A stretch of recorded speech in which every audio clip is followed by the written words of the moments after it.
yollara, Ağlastan yürekten atlanan batara, Simirten sillere burgağa, Dövünen gözlerin doğuyan restere, Uydudan harıstan veteran canları, Oluktan tuzkulan maçotan yolları, Uydan aykallar yürekten yüreğe, Unuran fiilen kirpikler attırın.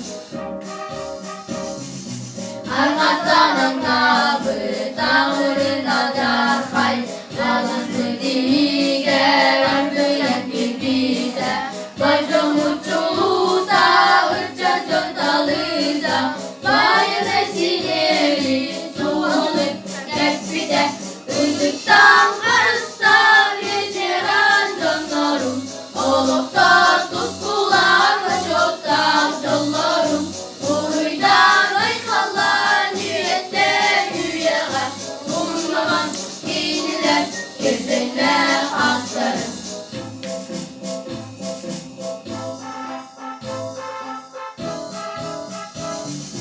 Bugün sohbeti